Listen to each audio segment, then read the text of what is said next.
Hello friends, I am doctor Karthik. இன்னைக்கு இந்த வீடியோல நம்ம எக்ஸ்ரே சம்பந்தப்பட்ட ஒரு கான்செப்டை பத்தி தான் பார்க்க போறோம். அது என்னன்னா லாவேஸ் எக்ஸ்பெரிமெண்ட். நம்மளோட ப்ரீவியஸ் வீடியோஸ்ல எல்லாம் பாத்தீங்கன்னா எக்ஸ்ரேஸை பத்தி நம்ம நிறைய பேசியிருக்கோம்.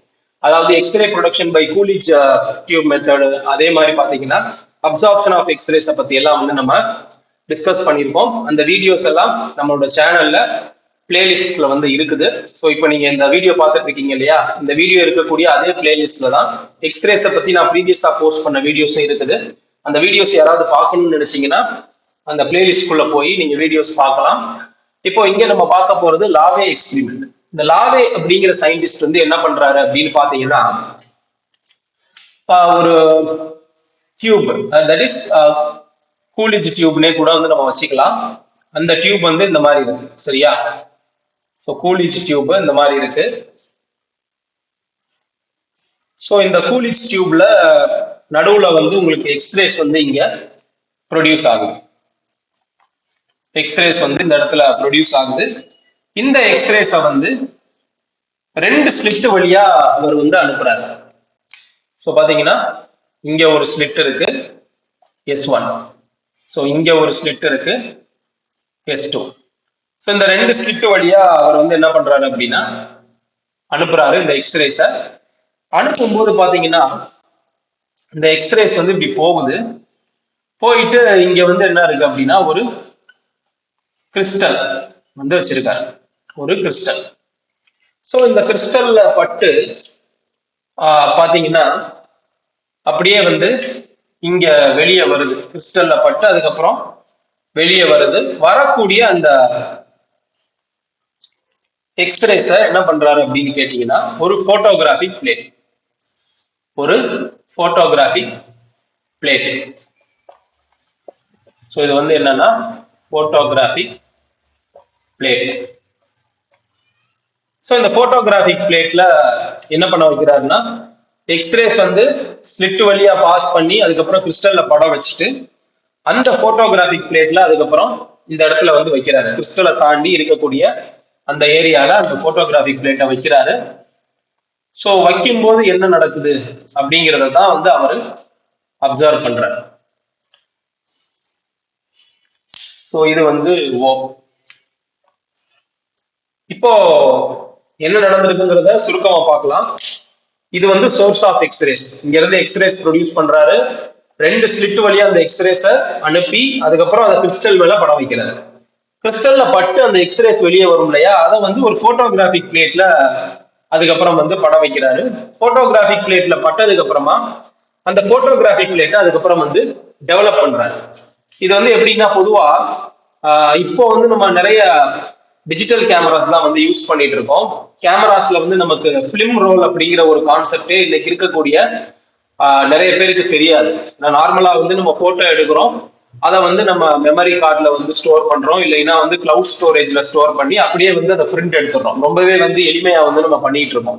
ஆனா பழைய காலத்துல முன்னாடி வந்து ஒரு 30 வருஷத்துக்கு முன்னாடி எல்லாம் கேமரான்னு இருந்தது அப்படின்னா அதுல வந்து பாத்தீங்கன்னா பிலிம் ரோல் அப்படின்னு சொல்லி ஒண்ணு இருக்கும். பிலிம்னு சொல்லுவாங்க. இந்த பிலிமை வந்து அந்த கேமரால வந்து என்ன பண்ணணும்னா லோட் பண்ணணும். லோட் பண்ணிட்டு தான் அதுக்கப்புறம் தான் வந்து நம்ம போட்டோ எடுக்கணும். எடுக்கிற போட்டோ வந்து அந்த பிலிம்ல வந்து பதியும். பிலிம்ல பதிஞ்சதும் பாத்தீங்கன்னா அந்த பிலிமை எடுத்து என்ன பண்ணுவாங்க, டெவலப்பிங் ரூம்னு ஒரு ரூம் இருக்கும். அந்த ரூம்ல பாத்தீங்கன்னா நார்மலா வந்து நம்ம இப்ப யூஸ் பண்ற இந்த மாதிரி லைட் எல்லாம் போட்டுட்டு அந்த டெவலப்பிங் ப்ராசஸ் பண்ண மாட்டாங்க. அதுக்குன்னு ஸ்பெசிபிக்கா சில லைட் இருக்கும், வெளிச்சம் ரொம்ப கம்மியானது. ஏன்னா அந்த வெளிச்சம் வந்து பட்டுச்சுன்னா கேமரால கேப்சர் பண்ண, அதாவது கேமரால போட்டோ எடுத்து இந்த பிலிம்ல கேப்சர் பண்ண அந்த இமேஜஸ் எல்லாம் அழிஞ்சு போயிடும். ஸோ அழிகிறதுக்கான வாய்ப்புகள் இருக்கு. அதனால என்ன பண்ணுவாங்கன்னா டெவலப்பிங் ரூம் வந்து இருட்டா இருக்கும். அதுல அவங்களுக்கு மட்டும் தெரியணுன்றதுக்காக டிம்மான ஒரு லைட் வந்து யூஸ் பண்ணுவாங்க. அந்த பிலிமை வந்து என்ன பண்ணுவாங்க, டெவலப் பண்ணுவாங்க. டெவலப் பண்றதுன்னா அதுல சில வந்து கெமிக்கல்ஸ் எல்லாம் அப்ளை பண்ணி அதை வந்து நல்லா கழுவி அதுக்கப்புறம் பண்ணும்போது தான் நார்மலா வந்து நமக்கு கிடைக்கக்கூடிய போட்டோவா வரும். அந்த போட்டோவை எடுத்து என்ன பண்ணுவாங்கன்னா கொஞ்ச நேரம் வந்து காய விடுவாங்க.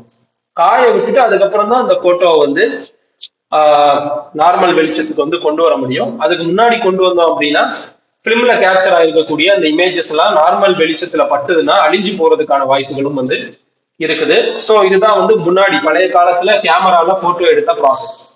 ஸோ அந்த பிலிம் சொன்னேன் இல்லையா, அந்த மாதிரியான ஒரு பிலிம் தான் இந்த போட்டோகிராஃபிக் பிளேட். ஸோ இதையும் என்ன பண்றாங்கன்னா டெவலப் பண்றாரு, இந்த சயின்டிஸ்ட் வந்து டெவலப் பண்றாரு. டெவலப் பண்ணும்போது அவருக்கு எப்படி பேட்டர்ன்ஸ் கிடைக்குதுன்னு பாத்தீங்கன்னா,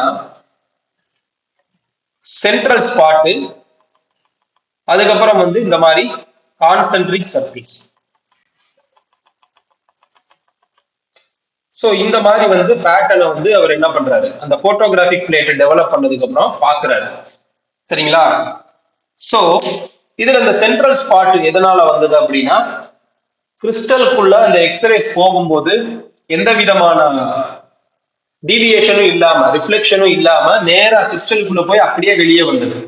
வெளியே வந்து இங்க பட்ட இந்த ஓங்கிற பாயிண்ட் மார்க் பண்ணிருக்கீங்க இல்லையா, இந்த ஓங்கிற பாயிண்ட்ல கிடைச்ச அந்த ஸ்பாட் அது வந்து டைரக்டா எக்ஸ்ரேஸ் வந்து கிறிஸ்டல்ஸ்ல பட்டு வெளியே வரும்போது எந்த விதமான டிஃப்ளெக்ஷனும் ஆகாம நேரடியா இந்த போட்டோகிராஃபிக் பிளேட்ல பட்டதுதான் அந்த சென்ட்ரல் ஸ்பாட். அது வந்து எப்படி இருக்குன்னா நல்லா பிரைட்டா இருக்கு. அதை சுத்தி இந்த மாதிரி இன்டென்சிட்டி கம்மியான கான்சென்ட்ரிக் சர்க்குலர் ஸ்பாட்ஸ் வந்து கிடைக்குது. அது வந்து எப்படி கிடைச்சது அப்படின்னு சொல்லி பாத்தீங்கன்னா, இந்த கிறிஸ்டல்ஸ்ல வந்து பாத்தீங்கன்னா regular and periodic arrangement of atoms or ions இருக்கு. அதனாலதான் அதுல எல்லாம் பட்டு இந்த எக்ஸ்ரேஸ் வந்து நமக்கு ரிஃப்ளெக்ட் ஆகும்போது ரிஃப்ளெக்ட் ஆன எக்ஸ்ரேஸ் தான் நமக்கு இந்த மாதிரி பேட்டர்னை கொடுக்குது அப்படின்னு சொல்லி இந்த லாவே அப்படிங்கிற இந்த எக்ஸ்பெரிமெண்ட் மூலமா, லாவே எக்ஸ்பெரிமெண்ட் மூலமா அவர் ப்ரெடிக்ட் பண்ணக்கூடிய விஷயங்கள். ஸோ இந்த எக்ஸ்பெரிமெண்ட் மூலமா அவர் ப்ரப்போஸ் பண்ண விஷயங்கள் அல்லது அவர் தெரிஞ்சுக்கிட்ட விஷயங்கள் என்ன அப்படின்னு பாத்தீங்கன்னா, X rays are electromagnetic waves. ஏன்னா எலக்ட்ரோ மேக்னெட்டிக் வேவ்ஸ் வந்து உங்களுக்கு டைஃப்ராக்ட் ஆகும். ஸோ அது ஃபர்ஸ்ட் அவர் புரிஞ்சுக்கிட்ட விஷயம். ரெண்டாவது வந்து பாத்தீங்கன்னா, கிறிஸ்டலுக்குள்ள அந்த எக்ஸ்ரேஸ் அனுப்பி தான் இந்த மாதிரியான பேட்டர்ன் வந்து அவருக்கு கிடைச்சிருக்கு. அப்போ கிறிஸ்டலை எக்ஸ்ரேஸ்க்குள்ள அனுப்பும் போது, கிறிஸ்டலுக்குள்ள எக்ஸ்ரேஸை வந்து நம்ம அனுப்பும் போது இந்த மாதிரியான பேட்டர்ன் கிடைக்கிறதுக்கு காரணம் வந்து கிறிஸ்டல்ல நமக்கு ஆட்டம்ஸ் ஆர் அயான்ஸ் வந்து இந்த மாதிரி பீரியாடிக்கா அரேஞ்ச் ஆயிருக்கு அப்படின்னு அவர் வந்து என்ன பண்றாரு, சொல்றாரு. ஸோ இதுதான் வந்து என்ன அப்படின்னா லாவே எக்ஸ்பெரிமெண்ட். இப்ப வந்து அவரு லாவே வந்து இவ்வளவுதான் சொல்றாரு. ஸோ இந்த மாதிரி பேட்டர்ன் கிடைக்கிறதுக்கு காரணம் regular and periodic arrangement of atoms or ions in crystal அப்படின்னு சொல்லி அதோட வந்து இந்த லாவே வந்து அவருடைய கன்க்ளூஷனை வந்து சொல்லிடுறாரு.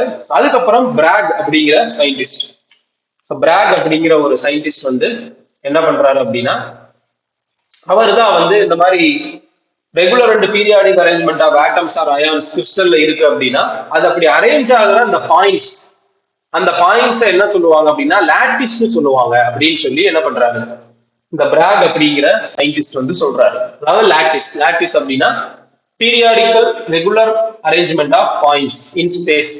ஸோ அந்த லாட்டிஸ் தான் வந்து காரணம், இந்த மாதிரி டைஃப்ராக்ஷன் பேட்டர்ன் கிடைக்கிறதுக்கு லாட்டிஸ் தான் வந்து காரணம். ஸோ அந்த லாட்டிஸ்ல அமைஞ்சிருக்கக்கூடிய ஆட்டம்ஸ்ல பட்டு ரிஃப்ளெக்ட் ஆகும்போது, எக்ஸ்ரேஸ் பட்டு ரிஃப்ளெக்ட் ஆகும்போது நமக்கு இந்த மாதிரியான டைஃப்ராக்ஷன் பேட்டர்ன் கிடைக்கும் அப்படின்னு பிராக் வந்து அவர் வந்து என்ன சொல்றாரு, அவருடைய அந்த கான்செப்டை வந்து சொல்றாரு. ஸோ இதுதான் வந்து லாவே எக்ஸ்பெரிமெண்ட். ஸோ இதுக்கப்புறம் பிராக் வந்து என்ன சொல்லிட்டாரு, கிறிஸ்டல்ஸ்ல இருக்கக்கூடிய அந்த லாட்டிஸ்ல regular and periodical arrangement of atoms இருக்கும்போது அதுல வந்து பட்டு எக்ஸ்ரேஸ் டைஃப்ராக்ட் ஆகி வரும்போது நமக்கு வந்து அந்த பேட்டர்ன் கிடைக்குதுன்னு சொல்லிட்டாரு. ஸோ அதுக்கப்புறம் அவர் வந்து பாத்தீங்கன்னா பிராக்ஸ் லா அப்படின்னு சொல்லி ஒரு லா கொடுக்குறாரு. ஸோ அந்த லா என்னங்கிறத நம்ம அடுத்த வீடியோல பார்க்கலாம். இப்போ இந்த வீடியோ ரிலேட்டடா உங்களோட ஃபீட்பேக் ஏதாவது இருந்ததுன்னா கமெண்ட் செக்ஷன்ல சொல்லுங்க. தேங்க்ஸ் ஃபார் வாட்சிங் திஸ் வீடியோ.